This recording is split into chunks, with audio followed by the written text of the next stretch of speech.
Hello and welcome to the Racing Postcast, proudly sponsored by Unibet. My name is James Stevens, your host, journalist and West Country correspondent, and we have an action-packed show to look forward to where we have the first Grade 1 of the season in Britain to look forward to at Haydock. That's the Betfair Chase, and we'll be covering 5 live ITV races from Haydock, 3 from Ascot, and an absolute stellar, superstar-packed Morgiana hurdle from Ireland on Sunday as well. For a top-level day, we have a top-level panning consisting of David Jennings, Robbie Wilders, and of course, Unibet's Ed Nicholson. But before we get stuck into the weekend's action, let's talk about the big talking point from last week. It was the infamous Newbury Gallop and Constitution Hill, where it probably wasn't quite as seamless as we were hoping for. We'll come to you first, David. We know this was happening when you were filming with Johnny Deneen for upping the ante, so we didn't quite get your reaction from it. You are the man to discuss all things Cheltenham with. What was your reaction from it, and looking ahead to those fighting fifth and champion hurdle targets? Yeah, I hated it. Jesus, it's really, really worrying. We were doing the show and we do different segments, and then you see he's not favoured for the fighting fifth, and then you see he's out to 3-1 for the champion hurdle, and next thing he's 4-1, he's out in the exchange, and we're like, what on earth happened? So I kind of envisaged the worst kind of thing, and then I seen the clip, and initially I was like, oh, well, sure, look, he's obviously been pushed out to keep up with Sergino, but then I thought about it, and then I watched it again, and the more I thought about it, the more I watched it, the more I hated it. You're talking about a horse, I would imagine he regularly hammers in pieces of work. Like, Sergino is a really good horse, but really good horses shouldn't be getting possibly the best hurdler we've ever seen off the bridle. No matter how, if he's going for a race or course gallop, he's not 20% fit. Like, do you know what I mean? So I'm extremely worried. Look, Nicky and Nico put on a brave face afterwards, and I really hope they're right, because, as I said, this is the greatest hurdler I've ever seen. I have never seen a performance like he put in the Supreme Champion Hurdle, probably the most impressive Champion Hurdle winner we've ever seen, and most impressive Supreme winner. He's my favourite horse in training. He's amazing, but that didn't look amazing. And you're not talking about 3 months away from a race. You're talking about 10 days away from a race, and I'd be petrified. I hope I'm completely wrong, but when you see a horse like Sergino, who he obviously works with, and if rumours are to be believed, he absolutely obliterated maybe 10 days before that in a gallop, you'd have to be worried. Certainly would. Now, Ed, you've got a little bit more insight for us, given Nick Henson is, of course, the Unibet ambassador, but you've not got just stuff from Nicky. You've got Michael Buckley, the owner of Constitution Hill, to share with our listeners. Just first, your verdict on events, given your relationship with the yard. If you see the last furlong and a half and you see Constitution Hill being pushed along, we've not seen that at the end of any race. So it came as a surprise, and it's something you're not used to. But if you look at the whole of the game, after the interviews live on Unibet Racing, he said that he had to pull him back. He was going too freely 4 furlongs out, and he actually said, whoa, come back. And then towards the end of the race, that took its toll. Sorry, the gallop took its on soft, raced on. He's 2 weeks behind Sergino, I'm told. Sergino is a very good horse. He wouldn't be out of place in the champion hurdle sponsored by Unibet, and probably would be second or third favourite. And he's the major contenders for the Arkle. So he's not a bad horse. He's the only horse that can go with Constitution, apparently, off turf. So all in all, you weren't expecting to see what you saw. DJ's exactly right. Into context with the whole thing, you hope there's 10 more days to go, 2 more gallops, a hurdling session, that he'll be able to come to the fighting fifth form. And don't forget, Nicky doesn't fifth at 100%. He normally runs them and wins the race with them being 80%. You look at the likes of Epatante, who dead heated with a horse that she should have really beaten by a long way because she wasn't really fit. You've also got Bouvet there. You've got same thing. So I wouldn't be tearing up my anti-post slips just yet on Constitutional in either the fighting fifth or the champion hurdle. But I understand what DJ's saying. It did surprise me when I saw the last half of furlong, because I've just not seen it before. You come under the collar, have you? But anyway, the main thing is that he's well, he's come back. There's no, which was some of the talk on Twitter, which is ridiculous. So we spoke to both the trainer, the jockey, but importantly, the owner, Michael Buckley, to find out what he thought of that gallop. Patently needed it. Nicky's not been able to use his grass gallops for the last 3 weeks or so, and rained a bit overnight. So I think they had 12 or 13 mils, so it was testing enough. So I think it was a great thing he was able to come here. I mean, listen, it wasn't explosive or anything like that, so I guess he'll probably have another piece of work over the weekend, and that'll be it. And so then just pray that everything goes well. We saw him there work with Sergino, and I think it's quite rare for Nicky to work his very good horses against each other, but I think that just reflects the ability that Constitution has, that he has to work with the likes of Sergino and how much ability he's got. Yeah, I mean, he's a very, very good workhorse, and it's hard to find horses that can work with him. So they're paired up at the moment, and it's probably good for both of them because they've got something to go along with. And this horse has captured the imagination of the whole of the racing public. I mean, Including me. Yeah, I'm sure, quite understandably. But you come here on what's a pretty cold, snowy, wet day, and there's a massive crowd who've really just come here to see one horse. How does that make you feel as his owner? I mean, it's a sweet thing to say, but I'm sure they've come to see all the other horses as well. He delivers every time, doesn't he? So, and it's not just by a hard-fought neck or something. So, and I think people love good horses, and the great thing about the jump game is, provided they don't have any accidents, they last a long time, and so I think they get into people's sort of souls and hearts and minds and bodies in a way that flat horses often don't, because they get retired so early. I suppose I should just ask you one final question, Michael, before we let you go. There was lots of speculation around this time last year as to whether Constitution would go over fences or stick hurdling. Obviously, you, Nico, and Nicky all discussed that in private, but how hard a decision was it to stay down the hurdles route and not go over fences? Much less hard than perhaps people imagined. If you've got a hurdler that is better than anything around, which on the face of it, certainly all through last year when he didn't appear, given what happened with State Man in the champion hurdle, you'd imagine that if he'd been fit, he might certainly going to have had a great chance of winning the champion hurdle again.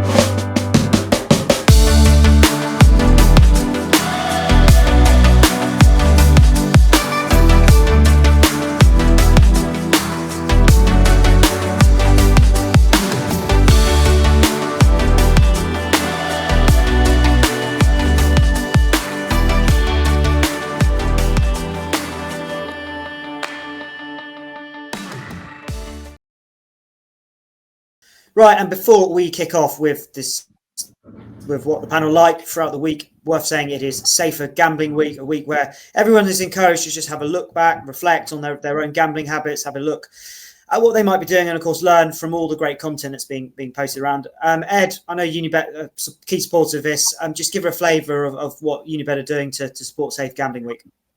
Yeah, very much about the awareness and the tools that the company has. We all have them. And Unibet obviously very proud to support Safer Gambling Week. So if there is anything you want to talk about, you can do through the site. But also there's lots of information about gambling tools to help you if you do find any issues with your gambling over the years. So this week hopefully just highlights all the help that you can get from Unibet and other betting companies. Sure. Okay. Thanks very much for that. Do check it out. And there's lots of content on the Racing Post as well to support Safer Gambling Week. So we move on to this weekend's racing, and we're going to start at Haydock, where we've got 5 live ITV races. The first of which is the 1:15, the Betfair Racing Podcast handicap hurdle, where the market is led by Beat the Bat at 4-1, Steel Alley 11-2, Camsonas for Fergal O'Brien 6-1, Josh the Boss 13-2, and Punta del Est at 17-2. We're yet to hear from you yet, Robbie Wilders. Kick us off. What do we like in the first? Yeah, I haven't said much yet, have I, James? But got some opinions on this race, certainly. Really good start to the day on the ITV coverage. I think Steel Ally is very interesting for Sam Thomas. got a bit of class about him, this horse. He was given £5 to lump sum Grade 2 Dovecote winner last season for Sam Thomas's stablemate with jockey claims factored in the Welsh champion hurdle. I thought it was a really good run over 2 miles. It looked like lump sum was just going to pull miles clear. He didn't in the end. Still, Ally was really rallying to the cause. I thought that was a really nice introduction. I think he's been crying out for an extra few furlongs. I think he's going to step forward for that, certainly. You just go back for his form lines last season. They're looking red hot. He was only narrowly beaten by the the Greatwood Hurdle second, Be Aware, off a big weight in the novice championship final at Sandown, a couple of starts back. Closely matched with Dorian Quest, who's favourite for the race. We're going to look at later at Haydock. On his start before that, just think he's got a bit of class about him, and he's going to step forward for an extra few furlongs, and he's got a good claim on Dylan Johnston. So there's plenty to like at the prices available. Still, Ali 11-2 for Robbie. David, what were you looking at? This is a cracking race, isn't it? The action on Saturday, there's some seriously competitive race. We'll talk about the next race at Haydock, which is really competitive as well, but this is really, really good.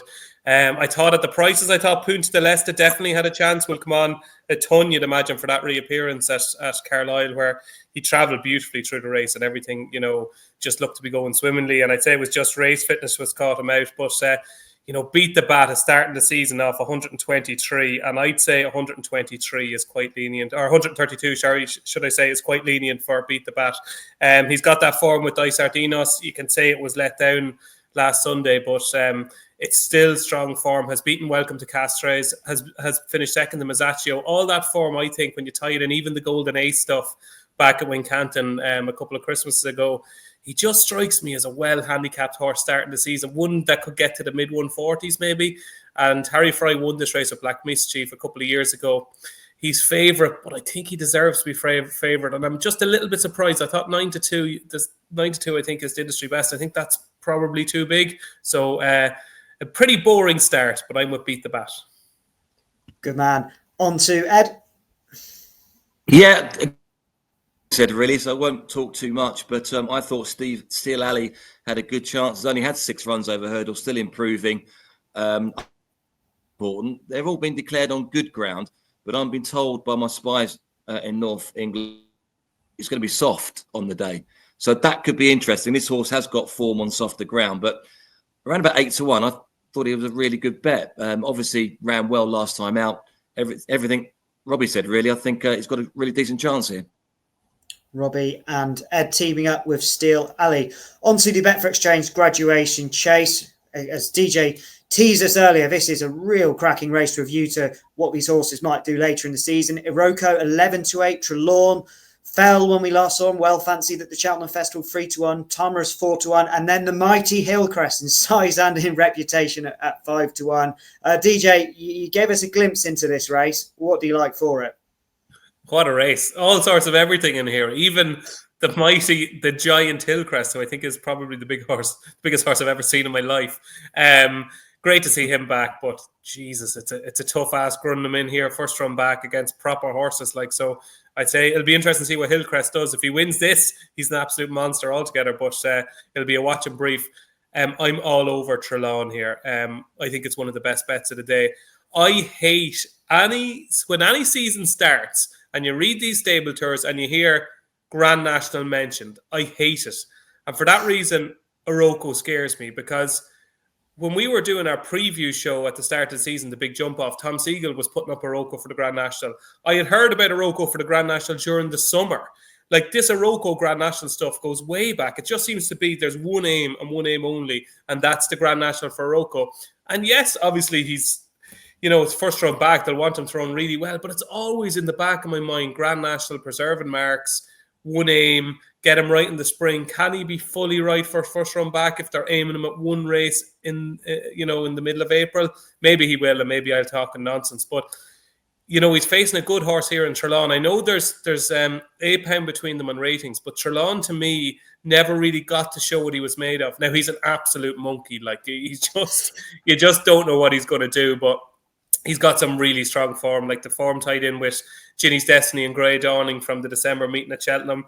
He was nicely clear of Crebley that day. Like that day against Ginny's Destiny and Grey Dawning, like he was bang there and he clattered through the last and he was still only beaten just over 3 lengths. I think that's really strong form. He fell at the second, I think, in the Ultimate Cheltenham, and you've got to remember he was a monster plunge in the Ultimate. I think he was 12-1 on the Monday, maybe 10s. He went from 10s into 5s in the Ultimate. Now, it takes a lot of money on the day for a horse to go from 10s to 5 in the Cheltenham Festival race, where there was other horses backed as well. And the stable won the race with Chianti Classico. So that screams that they think this horse is really well handicapped off a mark of 144. So maybe he doesn't have that much to go to beat Iroko off level weights. Kim Bailey wanted to run him in the Coral Gold Cup, but just said he can't go straight there. He needs a pipe opener, so he's not going to go to Coral Gold Cup. He's going to come here instead, and then they'll find something else. But to me, he's one of the best bets on Saturday. This horse is so talented, Trelawn.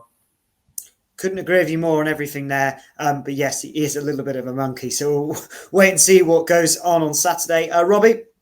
Yeah, I totally agree with Trelawn being a bit difficult to trust. That's what puts me off. I mean, he can just hang really badly. I mean, there's obviously a lot of ability there. I mean, obviously the ratings say that Iroko's the best horse in the race.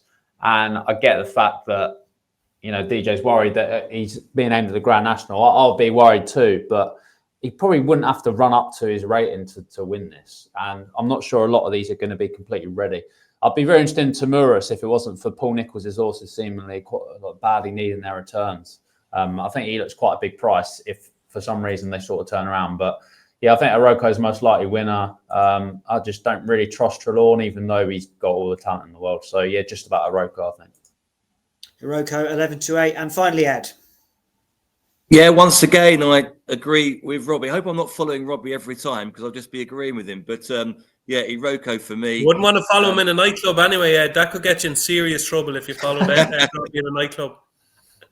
But Iroko is the highest rated horse in the race. It is quietly, if you look at the run in one official rating, and I know it's not a handicap, but that performance in the novice at Aintree was actually grade 1. Was actually a very good race if you look at the horses that beat him and he came third to. So where he was in his rating. So yeah, I think he'll win this. By the way, I should have said, this is poor, that the first race, money back second or third race, the Steel Ally race. So that really is quite a big offer that I completely forgot. So sorry. So money back second or third, 9 a.m. On the day of the race for that 1:15 at Haydock. And it's also an extra place race. So go to Haydock. That's a big race offer for here. I just think Iroko wins.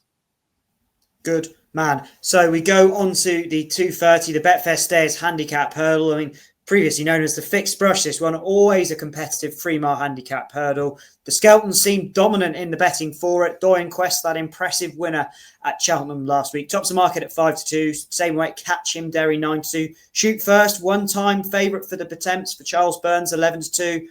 Back Masak Me even, I can't even pronounce it, 8-1 for Emmett Mullins. One big band for 9-1 for James Earn. Of course, took the Greatwood at Cheltenham last week. We'll come straight back to you, Ed. Really competitive race, but Doyen Quest, I mean, so impressive last week. Is it just a case of repeat? Yeah, I'm surprised he's coming out so quickly. Obviously has a penalty, looks so well handicapped. That's probably the reason why. Got another pot to claim here. If you think that performance was good, I thought it was unbelievable, especially the mistake he made at the top and still ran on to win really well. So £5 penalty.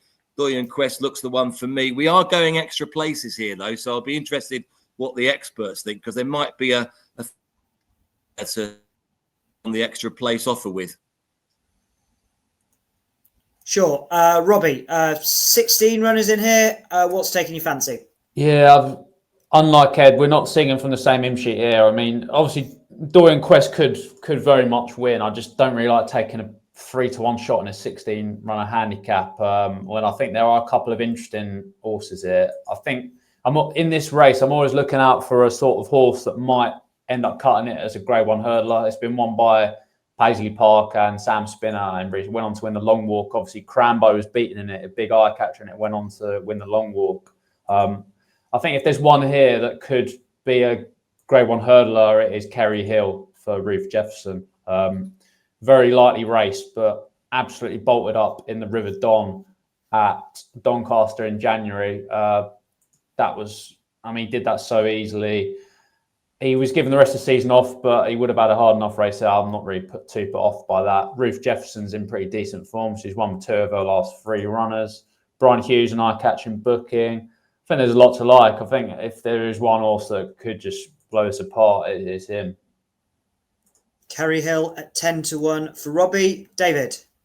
Oh, Kerry Hill could be anything. Definitely on my shortlist. And almost my selection. One of those where you're kind of going, 137, like, God.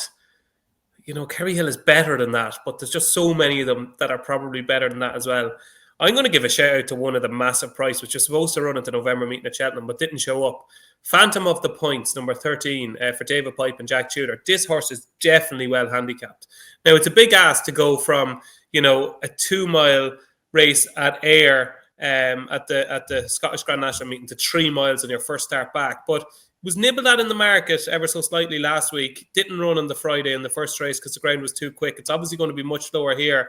And there's a couple of lines of form here. That second to Florida Dreams in a bumper in Ayr, I thought was a real eye-catching effort. And then I actually thought he ran so much better than his finishing position suggested at Ayr when he finished 6th to Primos. He was in front over the second last and he kind of clattered it. He's a big strapping horse that just 2 miles around Ayr was just too much for him. It's obviously a complete guessing game. 3 miles, likely soft ground, Haydock against really well handicapped horses. But at 25-1, I thought Phantom of the Points was definitely too big. Shoot first, God only knows. Could have a stone in hand. I don't know if he does or not. He could have. Was a big eye catcher at Galway last time, and he's trained by obviously a master in Charles Burns. Alex Harvey takes off £5. He could be the big gamble of the race. But all week I've thought the one that I wanted for this race was Catchem Derry, who just was value for a lot more than I suppose a length and 3/4 at Newton Abbot last time. It's gone up to 124. Harry Skelton had to ride, obviously, Diane Quest after what he did last week. But I'd imagine Catchem Derry is kind of be named specifically at this race, whereas Diane Quest probably, oh God, we're well handicapped. We have to have a go at this and run off your £5 penalty. So I think is he kind of £5 officially well in? Because I think he went up 10, so I think he's £5 well in here with his £5 penalty. So I thought Catchem Derry was the most likely winner. But at 25-1, I can't let Phantom of the Points go.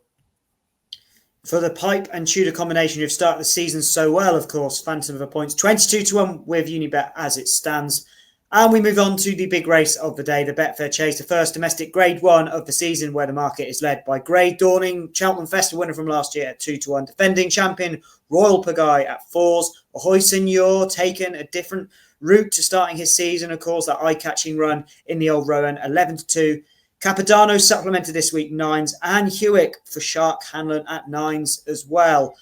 Robbie, competitive Betfair hurdle this, and a bit of a muddling one as well. We're not quite sure what the ground's going to be. There's talk of rain, as Ed pointed to earlier. Where are you looking towards? It's a cracking race. I'm not used to this Betfair Chase being this deep. You used to it being 4 or 5 runners cutting right up. Everything has stood its ground. I think the prices underestimate the real whacker a little bit. I was really impressed with him in the Charlie Hall. He just badly needs his returns every year. But even like last season, people might say he didn't really kick on from when he beat Jerry Colomb. But he still ran a cracker in the Cotswold behind Capodanno, who has obviously been supplemented for this. I can't imagine Capodanno will be completely ready. You could say the real whacker might be slightly better on a quicker surface, and we are anticipating a fair bit of rain at Haydock. But he was very good on soft ground as a novice. He obviously beat Jerry Colomb on it in the RSA. I just think he's needed his first couple of runs, and he's getting there now. And I don't think he should be the price he is, but it's one of those races where you could make a case for an awful lot of them. I just thought his price was the most out of whack. Very well done. Real whacker at 12-1 for Robbie. Ed, just talk us through what the market's been doing this week. We obviously had Capodanno supplemented on Monday, a little bit of a surprise. How's the market evolved as the week's gone on? And you're on mute. Sorry. Great drifted. but it's still the favourite. I think there's a lot of problems with the going, and a lot of people weren't expecting this number of runners. So it's been quite a difficult race for those wanting to get a grip on a kind of anti-post footing. Royal Pigalle come in for some money. The weather's deteriorated and the going is going to get softer. There's been a lot of money for Limerick Lace as well on the anti-post market. That's come into 9s or thereabouts from 20s. It's been a bit of a mess, really, in terms of the Great Dawning is drifting, as I say, but is a surprising favourite to me. So amazed at the price of Bravesman's Game, only because I'm used to seeing him being second favourite or third favourite. You can get like 14-1 on Bravesman's Game, but he hasn't looked the same horse, has he, in the last few runs? But you wouldn't be surprised if he came back and won. Looked too big, 14s, but it's been a really difficult race. I'd be very surprised. Very, very surprised if he came back and won, yeah. Sorry, go on. Sorry for interrupting. I would never put anything past Paul Nicholls. So to answer your question, James, it's been a terrible race from the anti-post point of view. I still think there might be some twists. There's rumours that a couple of these might not run if the going does get soft, and we are obviously speculating about the softness of the ground at Haydock. It is good at the moment, but the real whacker and Bravesman Game, if it did get softer, they might not go. People have put up gold tweets each way, hoping that the soft ground might come. But I'm going to stick with Royal Pigalle on the back of a falling last time out in the Cotswold. He did win this last year, of course, and fell the time before that. So as long as he gets his soft ground, I think Royal Pigalle is as an option to one. But I must admit, I found this a really difficult race to work out. And I should say, we're going best industry price here, which is the newish offer we have. So 9 o'clock in the morning on Saturday, there is no other place to have a bet on this race, because whatever the price you get, if we're not bigger than a competitor, we'll match that competitor. So if you want to bet in the Betfair Chase from 9 o'clock in the morning on Saturday, please do have a look at unibet.co.uk. Royal Pigalle at 4-1 was Ed's selection. Right, David, we're pretty sure it's not going to be Bravesman's Game for you. Before we get into your selections, Capadonna for Willie Mullins supplemented this week. It's a little bit of a Willie Mullins surprise. Just give us a lowdown on the Irish runners and what you make of their respective chances, as well as the DJ fancy of a race. Yeah, he's never had a runner in the race before, Willie, so it's his first runner. I wouldn't fancy Capadano. First run back. Look, he's a classy horse. We saw that at Cheltenham last year when he beat the real whacker. But, he ran a shocker in his comeback last season at Thurles, where he jumped really poorly. I couldn't have him on my mind, Capadano. But look, it's Willie Mullins. Who knows? But I'd say Willie Mullins now won't be too concerned with the 305 at Haydock on Saturday, given the weekend he has ahead with basically every single good horse in his stable is running at Punchestown. So look, it's a fascinating race. It's kind of like one of these. It's kind of like a throwback to the 90s and Joe Dami and Chatham and all these horses. We have an association with all these horses now because they just keep coming back and running these races. The Royal Pigalle, a High Senior, Bravesman's Game, the Real Whacker, Hewick. They're household names now. And the only one who isn't an established chasing performer now is Grey Dawning, who's the up-and-coming sort in the race and might just be a bit better than them. Who knows? And deserves to be favourite because there's that unknown quantity and you're kind of going, well, maybe he is just a level above these, and maybe he is, Britain's best chance of winning the Gold Cup this season. But when I go through this race, and look, he hasn't won since about 1947, but a High Senior to me just has absolutely everything in his favour. Once it's not absolutely bottomless. Imagine, it's hard to believe, the last time he actually won a race of any sort was the Cotswold Chase in January of 2023. And before that, the last time he won a race was the Mile May Novice Chase at Aintree in April of 2022. So basically, in his last, I would imagine, maybe 13, 14 runs, that's all he's done. So fancying a horse to win a Grade 1 who's 9 rising 10 that doesn't win very often is probably a stupid thing to do. But it just struck me that, and myself and Johnny Deneen up in the ante spoke about this, like, it just struck me this season that they said, right, we can't win a Gold Cup, we can't win a Ryanair Chase, we're not going back over hurdles for the Stayers hurdle. So there's actually only one race a high senior can win this season, and this is it. It's the Betfair Chase. And that's why I think they rode him the way they did in the Old Roan at Aintree, because you can't send a horse like a high senior out to, you know, basically explode every time he turns up on a track. You have to pick and choose when you can actually point and say go. And I think they said to themselves, we can't do it first time out at Old Roan. In the Old Roan, we have to give him a nice experience. We want to see him finishing his race. And that's what he did. He finished his race and he enjoyed himself and he hit the line nicely, hit the line hard. And, you know, with more positive tactics, you'd imagine he probably would have won. But the reason he didn't win and the reason he wasn't ridden more positively was for this day, in my opinion.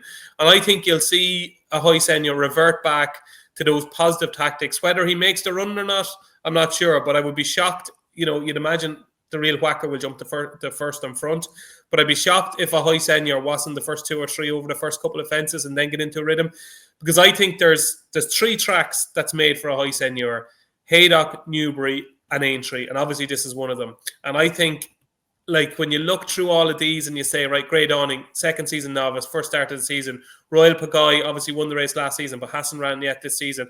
Capadano, first run in the race for Willie Mullins. Hewick, the ground looks like it's going against Hewick, and he's just likely to find one too good for all that he's lovable. Limerick Lace probably isn't quite good enough at this level. Brave Man's Game, to me, looks like he's going backwards. The blinkers on for the first time. It screams of, you know, Last Chance Saloon at the top level for Brave Man's Game. They're even talking about him running them in the Coral Gold Cup, but to come here instead. And then you're into the real whacker, who actually would probably be my second choice in the race, and Robbie makes a good case. That return win in the Charlie Hall has been underestimated in the market, so he is the overpriced one, but I just keep coming back to a high senior. I know he hasn't won in ages, but this is his day. This is it. It's now or never for a high senior, because if he doesn't win this, he'll never win another race, as Johnny said and up in the ante. But I have a feeling he might win this. Ahoy, Senor, 11-2. Peter Scudamore did say on Sunday the horse had produced a fabulous piece of work, so a little bit of a insight there about his chances, DJ. Never ran at Haydock, but the track should be absolutely perfect for him. And we also got you stealing Ed Nicholson's nostalgia notes for the Betfair Chase. We're used to that from Ed on the show, but it looks like David's come in and stolen it, so good to see. The nostalgia. Of course. Right, let's move on to the final one at Haydock. This is the 340, the best odds on the Betfair Exchange. Handicap Chase, a really tricky race, as always, this one. A big staying handicap, often a guide to races like the Welsh Grand National in the rest of the season to come. And no surprise, in a big staying handicap chase, we've got a Paul Nicholls trained favourite in Take Your Time. Lamilos, former Coral Gold Cup winner, 11-2. Fontaine Collonges, 13-2. Credo, 13-2. And Haititi, 15-2 for Robert Walford. Ed, as your notes were stolen, you can go first in the big handicap. Thanks. Difficult race, isn't it? I'm not sure I want to go first here, but anyway, I found this a difficult handicap to fathom. I've seen there's been a lot of money for the Skelton horse, Lamilos, 9 years of age now, has to carry top weight. But this was a race I really didn't have a strong opinion about. I'm a big fan of Moonbeg, and that's having a first outing after 256 days. So I found this really tricky. The one horse that did come to my mind was Credo. I have spoken to Anthony Honeyball about this horse. He came up to me at Wincanton and said that they might run this horse in middle distance Veterans Chase Series, because he's 9 at the moment, but he'll be 10 for the final, which is perfect, because you've got to be 10, 11 or 12. And this mare would seem to be one of the good contenders for that race. Had a couple of runs, ran at Wincanton on that day, the 27th, finishing third. And over a little bit further. This is a bigger distance, obviously 3 miles and a furlong. But I just thought Credo might be the one here with Sam Twiston Davis. And again, another horse that's been well supported in the market. But it's a really tricky race, and one that I have no confidence in whatsoever. Credo at 13-2. Robbie? Yeah, good race. I'm drawn to Haititi. I like a lot of Brian Hughes's rides at Haydock on Saturday. Walford's booked him. They've got a perfect record when teaming up 1 from 1. I know it's not a massive sample size, but Yeah, I thought this horse. I mean, he's rated £7 lower over fences. He only ran his 4th chase last time at Chepstow over 2.5 miles. Thought that was a really good effort. He's best at 3. I thought the winner was given a really good ride from the front, and Hatiti pulled well clear of a pretty decent field considered for the grade. I thought it was quite a good race. He's up £3, but that was by far his best chase run. I think he can win off this mark, and I think he's got the talent to win. He'll be well at home over this longer trip for me. Hatiti at 15-2. Finally, David. I like Fontaine Cologne. Winner of the race 2 seasons ago for Venetia Williams and Charlie Deutsch. I like the freshness angle. Won this first time out 2 seasons ago. Do you remember that race? It was a cracking race with the big breakaway, an old friend of ours. And they pulled nicely clear, but just was well backed that day, Fontaine Cologne was. And I thought it was interesting. First time out last season at Sandown, was really well backed again, went out 5-2 favourite, got rid of Ned Fox at the first that day. And then on what was actually really his first start of the season, he won the Roland Merrick by 14 lengths at Wetherby. So I think the first half of the season might just be the time to catch him. I'd imagine, given he won the race 2 years ago, I know that was off a mark of 132, so he's £8 higher now. But given he won the race a couple of years ago, I'd imagine Venetia's had this race in mind for quite some time. The rain is coming. It just looks to me like the stars are aligning for Fontaine Cologne, and I'm actually a bit surprised he's not shorter than 7-1, to be honest with you. It's Venetia Williams' time of year, and David's also brought up that heartbreaking loss for the big breakaway. I thought I might have gotten over that, but yeah, it still rubs salt on the wounds. He should have won that day. He should have won that day. He should have won that day. He had every chance to go by. Not if they went the whole way to Anfield would he went by that day. Yeah, I don't need the reminder, but there we go. Thank you very much, DJ. Fontaine Cologne in the 340 at Haydock. Now we switch our attention to Ascot. A really good card down there. 2 Grade 2 races, and we're going to look at the first one here. This is the 130, the Copy Bet 1965 Chase. You may remember this race last year. It had the famous Shishkin refusal. Well, there's no Shishkin to refuse, sadly, anymore. We still got Pic d'Orhy, who won the race last year at 4-9 favourite. Dashel Drasher 7-2 Le Patron. Henry VIII winner last season 13-2 Phlegmatic 25s, and Hidden Depths at 40s. DJ, Pic d'Orhy, odds on favourite. Is it as straightforward as it looks? Oh, he'll win. Yeah, it's a disappointing race, really. Isn't it? Like, you're kind of, I know it's an interesting race and there's some good horses in it, and Dashel Drasher and everything is a star, but you kind of go through it and you say to yourself, a lot will need to go wrong for Pic d'Orhy not to win. And he just mops up these races. He's had another little wind operation. And, on most of his form from the last 2 seasons, he should be well up to winning this. So I've spoken for long enough on different races. So I'll let others have a go in this. I thought he'd win. I wouldn't be taking him on, but I wouldn't be backing him either. Ed? Yeah. What isn't it? Pic d'Orhy loves Ascot. 3 wins here. Also runs well fresh. I noted one's off 175 days, 191 days and 55 days off the track. So he comes here off 225 days off the track. That would be the only worry you'd have, I think, if you're looking at the race from a form point of view. He is the best horse in the race by a long way. So yeah, Pic d'Orhy wins. Robbie, you leapt out the chair like a 2-year-old one of Wesley Ward's, but you managed to get a computer charger. We've got you in time to get your view on the 1965. Pic d'Orhy, straightforward. Brilliant, mate. I know DJ sometimes takes a while to make a case, so I thought I'd have plenty of time. A bit out of breath. I did you up like a kipper there, Robbie. It was the first time ever I haven't spoke for more than 6 minutes. Yeah, it was a code red situation on my laptop, but it's sorted now. I imagine the fellas have put up Pic d'Orhy, and I can see why. I thought at the start of the week, Jello could have given him a race, but Jello's not turning up. So it looks pretty straightforward. I've raised the point that a lot of Nicholson's horses have been disappointing first time out. Ginny's Destiny was another one last week. But even if he is, I'd still fancy Pic d'Orhy to win this quite easily. He loves Ascot, and he'll take this en route to better things. Pic d'Orhy, panel seem to agree the 4-9 favourite will probably win the 1965 Chase. Let's see what they think about the 245 at Ascot. This is the Howden Ascot Hurdle, where we see the return of the brilliant Mayor's Novice Hurdle winner Golden Ace for Jeremy Scott, 85-40 with Unibet as it stands. Brew King Daru for Paul Nichols, 5-2. Thunder Rock, 5-1. Lucky Place, 13-2. Salva, the Triumph Hurdle third for Gary Moore, would probably want a bit more rain, but a classy horse on his day. 7s and Colonel Mustard, should I say, at 10s. Ed, we'll start off with you. Are we taking on this favourite Golden Ace? Looking at the form with that in mind, but I quickly turned the tables and thought it was one we should be backing. Golden Ace, really progressive novice, obviously winning at Cheltenham, first Cheltenham Festival win for jockey Lorcan Williams. I'm a big fan of the trainer, Jeremy Scott. He does particularly well with his, I don't know why, but he does. And Golden Ace just looked like to have the to hold all the aces here. I think plenty of other horses taking her on, but there are question marks. Salva's an interesting one, as you mentioned, from the Moors, third in the Triumph Hurdle, won the finale at Chepstow. Asking a lot really first time out, and Golden Ace. I just thought, again, you're worried about horses that making their debuts after a long time off.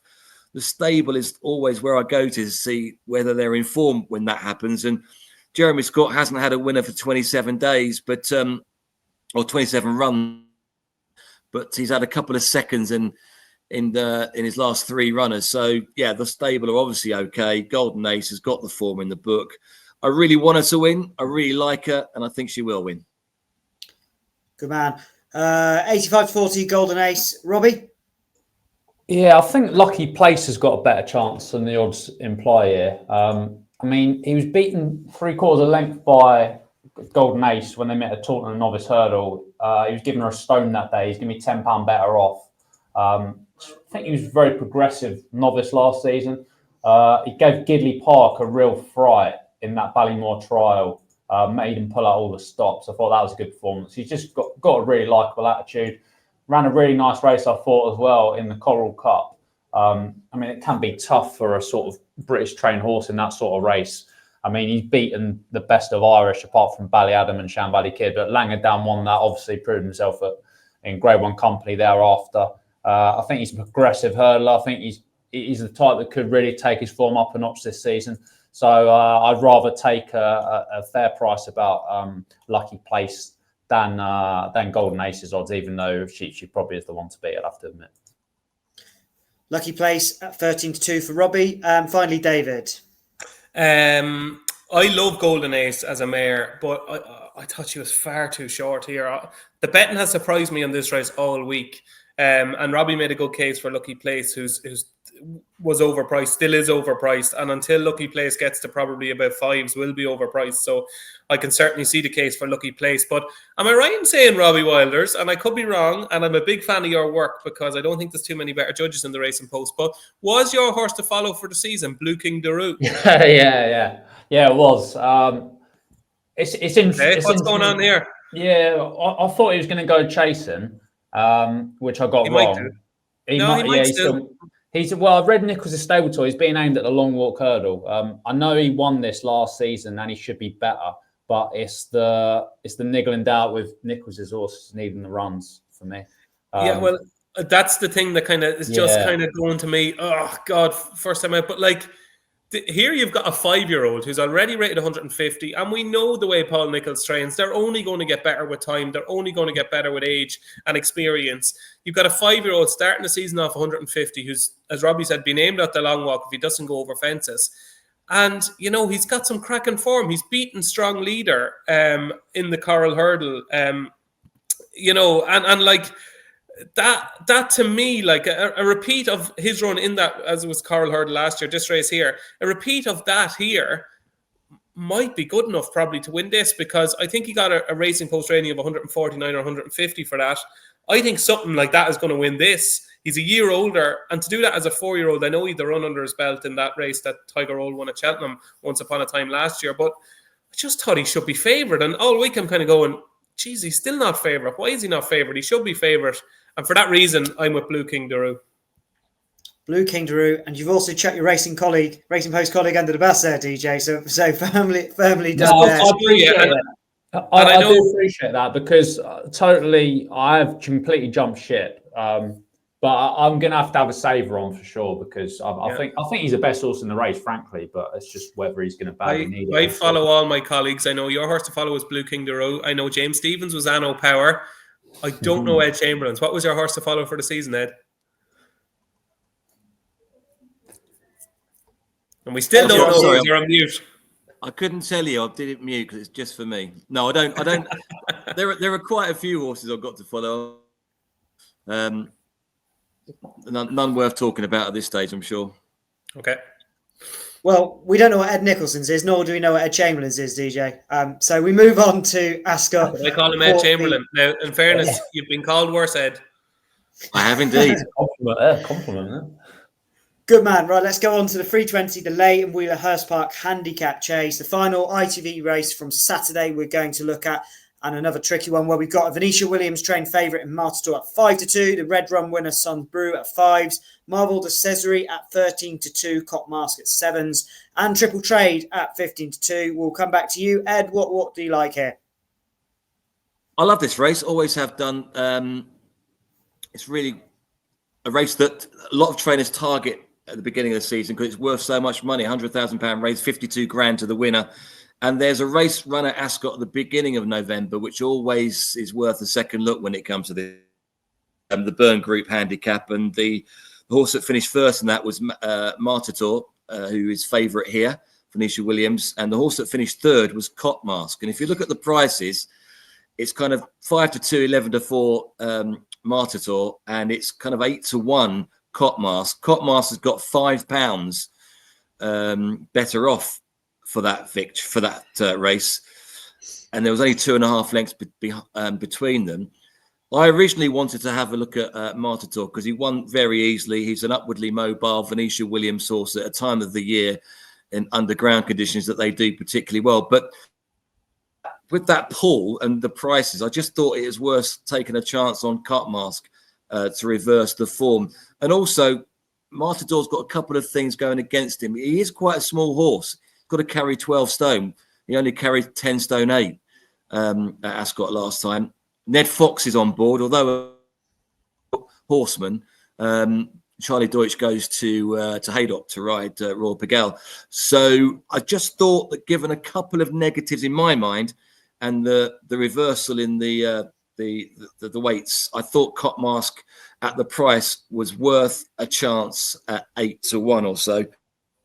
Offering super boost on this, so every horse will be boosted by the next price up the ladder from 9 a.m. on Saturday. But it's a really good race, and you could make. I mean, Son Brute, one of my favourite horses, but I'm gonna pass over Son Brute here and go for Cop Mask at a big. Hopefully, his jumping gets a little bit better because he can be a bit iffy at his jumping. But yeah, Cop Mask at around about 8-1. Cop Mask at 7s as it stands, and this is a super boost race, of course, so keep an eye out for the prices throughout Saturday's cards for this one at Ascot. Robbie? Yeah, I like that take about Martador, about the weight. I don't know how much emphasis do you guys put on the weight horses carry if they're small? Yeah, I'm not mad about it, yeah. Yeah, like, because I saw in Venetia's stable tour, she was saying he's one of the few horses I'm very happy to run on good ground because he's so small and he just bounces off it. And with Ascot looking set to be a bit testing, going up to 12, going from 10 stone 8 to 12 stone, that's probably enough for me to take on a favourite. He's got very good form on decent ground. I thought Tiger Roll, I suppose you could point to Tiger Roll maybe, but yeah, that's true. A diminutive Tiger Roll. But I just thought Sombre was probably better handicapped anyway, to be honest, and he's going to like the softer ground. He's going to come forward for that Haldon Gold Cup run. I'd be pretty sure of that. That wasn't a bad effort. Probably Exeter might have stretched him a bit there first time out. Harry Cobden's taken over from Bryony Frost. That's no bad thing, is it? Nichols has been waxing lyrical about him really in his stable tour, saying he's a completely different horse this season, which, I mean, you can't take trainer comments at complete face value, but I thought that was quite interesting that he seemed at pains to say that Sombre was looking a bit different. He's put him in the Tingle Creek as well, which with a couple of weeks, I doubt he'll run in that, but that was interesting. I think he's betting 139. and he's a knocking each way bet for me. Sombury.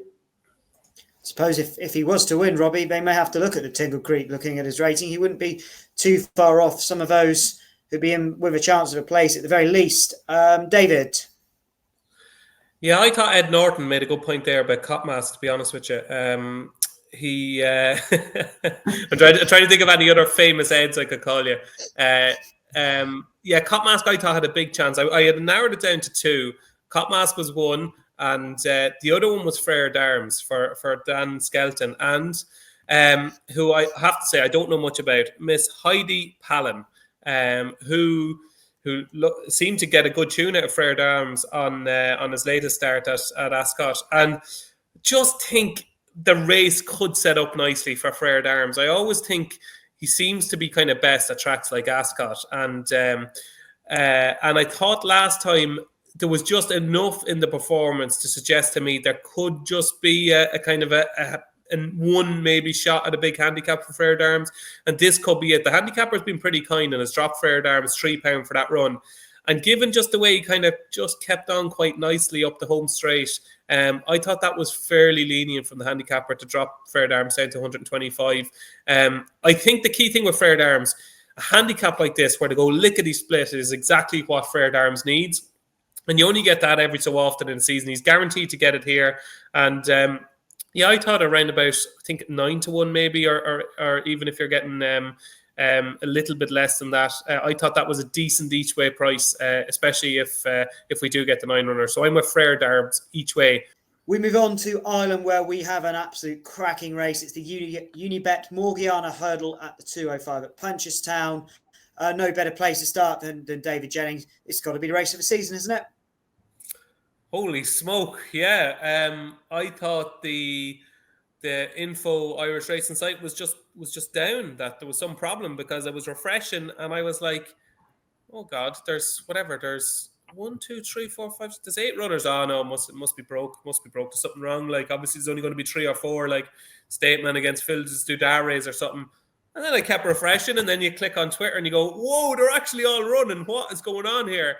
I was absolutely gobsmacked. And for anybody watching, whether you're Catholic, Protestant, or whatever religion you are, just keep praying. Just keep praying that come 2:10 on Saturday, that Stateman, Lossiemouth, and Brighter Days Ahead are all going to show up at the start. Because if they do, this is basically the champion hurdle without Constitution Hill. And for the 3rd week in November, it doesn't get much better than this, let me tell you. And this is the best race Stateman has ever ran in, apart from that champion hurdle where Constitution Hill beat him.